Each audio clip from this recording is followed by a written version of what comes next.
was an Asantehemaa of the Ashanti Empire from 1884 until 1896. My brother, my sister, 8 solid years. In fact, 12 solid years, I beg your pardon. 12 solid years. She had a great influence during the reign of her son and acted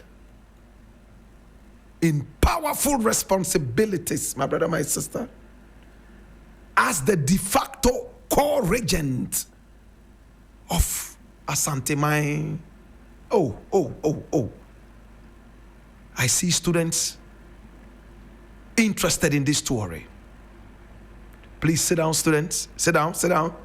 Yes, Daniel Kwameje, how are you doing? It's been a long time. Mami Glo, all the way inside Texas.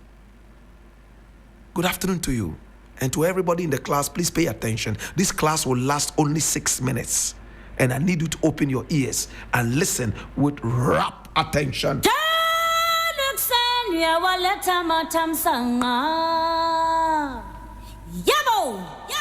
Today we're talking about Asantehemaa Yaa Akyea Oyiakwan. Yaa Akyea Oyiakwan. In this class, we will simply call her Yaa Akyea. Yaa Akyea was born circa, it means around that time, in 1847. My brother, my sister, she was an Asantehemaa, a queen mother, from 1884. My brother, my sister, when she was about 36 years old, until 1896, my brother, my sister, when she was about 52. My brother, my sister, she was born in the Ashanti Empire. She was the daughter of Asantehemaa Yaa Akyea Oyiakwan. And she was such a wild, dangerous woman. I'm talking about Yaa Akyea Oyiakwan. We've talked about her before. My brother, my sister, she was able to install and destool Ashanti kings. This woman here called Yaa Akyea Oyiakwan. Very powerful. In fact, white people feared her. She was the one who said white people were full of diseases and they were pests on the black man's land, especially Asantehemaa. She called for the slaughtering of all white people, the British and beyond, who came to Asantehemaa. She said their feet were so dirty, they defiled the holy grounds of Asante. Yaa Akyea. But today we are not talking about Yaa Akyea. We are talking about Yaa Akyea Oyiakwan. And you know what it means to say Oyiakwan? She builds roads. It's a powerful name. She was the daughter of Yaa Akyea, and she was born into the Oyoko royalty. And that is supposed to be the royal gate of the Asantehemaa. Shortly after her birth, she started to do wonderful things. It was said that she would become the successor to her mother, Yaa Akyea. She started to fret because her mother was extremely powerful and stool and destool kings of Asante. What a woman.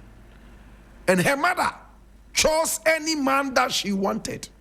If she saw a certain man full of muscles, six-pack, all she said was, "Braha, now who can? Now your friend was saying, I don't think I want chiame. A free and there. I know patu weba chiame. Sorry ah. Now koda answa. Weba be srami ansa na wa koda. And you will service her in the morning and in the evening. Yaa Akyea. She was so powerful. She got any man she wanted. Again, I will not be tempted to talk about Ifwa Kobi today. We are talking about Yaa Akyea Oyiakwan, the woman who succeeded her mother. Her mother was extremely powerful, and she wondered if she could step into the shoes of this great woman. Hi!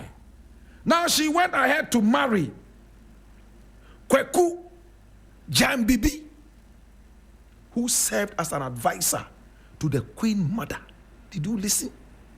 And other important chiefs of the empire.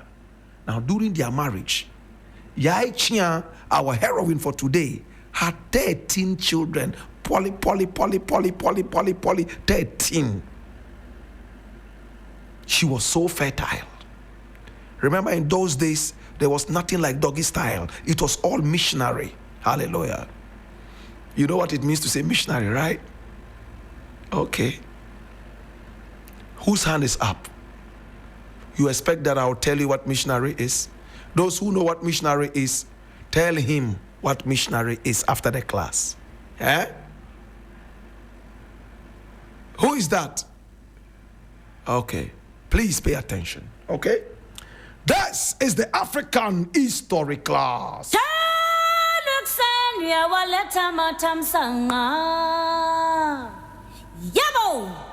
When Ifwa Kobi died, her daughter actually became the Queen Mother of Asantehemaa in 1884. How many of us remember what happened in 1884? What bond happened? Listen. Listen to what happened. She ousted her own brother, Mensa Bonsu, in 1884. Did you hear me?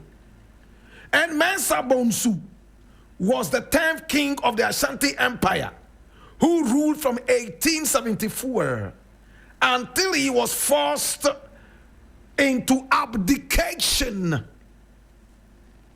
into exile on the 8th of March 1883. Hallelujah. So she was also growing in the footsteps of her mother. Powerful. She removed her own brother, Mensa Bonsu, and she exiled both him and their mother. And her son, Kweku II, became king. So she removed Mensa Bonsu, and Kweku II became king. But he died only after 44 days in office because of smallpox. In those days, it was believed that white people were those who brought smallpox to Asante. That was why Ifwa Kobi said, when you see the white man, kill him. And she executed so many white people because of the deadly disease called smallpox. Smallpox killed this Asantehemaa Kweku II. He was the shortest serving king of the Ashanti, arguably. Then, this woman known as Yaa Akyea, after the death of Kweku II, who she favored to become Asantehemaa, hey, look at what she did. She brought her own son, Prempeh I, to the golden stool. And we all know Prempeh I, right? You know, he was the one who was taken into exile in Seychelles. And his photograph? His statue is in Kumasi, standing there. Nice. He was smallish, yet powerful. He later became a Christian, right? Okay, let's not talk too much about that. Now, Prempeh I was only 15 years old. But the mother, Yaa Akyea Oyiakwan, was so powerful and decided to push and make things happen. But this caused a strife in Ashanti. How can a little 15-year-old boy become king? There was a civil war in the neighboring Adanse, and she took advantage of the weakened state of the Ashanti and pushed her own agenda. The British were also there fighting. brother, my sister, they fought and fought and fought and fought. And this was 1884 when she became Queen Mother. All these things started to happen. Power play. And then somewhere in 1896, the British were beginning to take over Asante. And then Prempeh I was taken with his mother and some other people from the royal family all the way to Mahe, right there in the Seychelles. My brother, my sister, that was where our heroine for today died.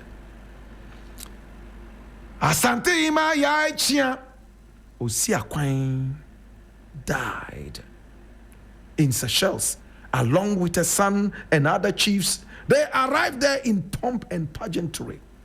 She remained there until her death in 1917. Kwame Nkrumah was only 10 years, am I right? No, 8 years at the time that this woman died. She remained a controversial figure in Ghana due to her habit of using violence against her opponents. She didn't care whether you were the brother or not. She was more interested in power, and she made sure her son, Prempeh I, ascended to the throne at the age of 15. Hallelujah. Remember, before Prempeh I, Kwekudua was put in there, her own son, and he died after 44 days in power. When they arrived in Seychelles, you know what happened? She refused to drink water. She refused to eat anything. And why did she refuse that? She said her tradition had been violated. They should have been welcomed into the Seychelles with dancing, drumming, pomp and pageantry. If that was not done, she would die in hunger. And immediately, the British asked them to welcome this wonderful queen and her son and the entourage in their own style.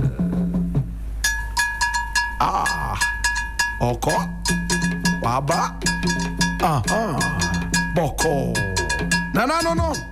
Asantehemaa Yaa Akyea Oyiakwan. Waba. Yama tenase. Boko. Oko. Oba. Boko.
Yaa Akyea Oyiakwan. From when she arrived in the Seychelles, she made it clear that she was a queen mother and she would not take no for an answer. Her son finally returned to Asante when he had become a Christian, but she died in 1917. Yaa Asantehemaa was also carried into exile to the same place, and she joined hands with this powerful woman. Together they lived in the Seychelles until she died in 1917. Mommy. Yeah, mommy, why you be wanting? Mommy, me say why you be wanting? Mommy, me say why be oh, why be? Yeah, mommy, me no back what? Mommy, me say why be what? Mommy, me say bye bye oh what? Oh, mommy.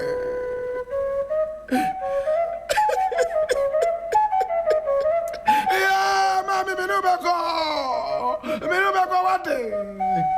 Mommy, me no back oh. Me say me no back what? Hey, mommy.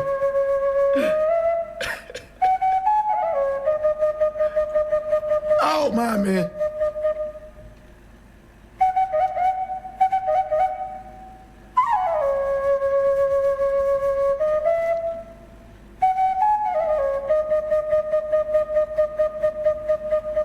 She died, my brother, my sister, in 1917. She said bye-bye to us. Mommy, why you be? Mommy, unenyaminko, mommy. Mommy, me say why you be what? Mommy, damn it for due. Due ni amane uno. Mommy, me say damn it for due what? Mommy, damn it for due. Due ni amane uno. Due. Due ni amane uno. Mommy, why you be? Why you be? She died in 1917. It ended there. And when she died, my brother, my sister, it was all over in the Asantehemaa that she was gone. Today we remember this great black woman. Asantehemaa Yaa Akyea Oyiakwan. Mami wone nyame nko. Yegunsa. Mami yegunsa. Otwredi amponyankoropon sane o. Hwe. Asase ya nsandie. Hwe. Eye madawro mane anim hia.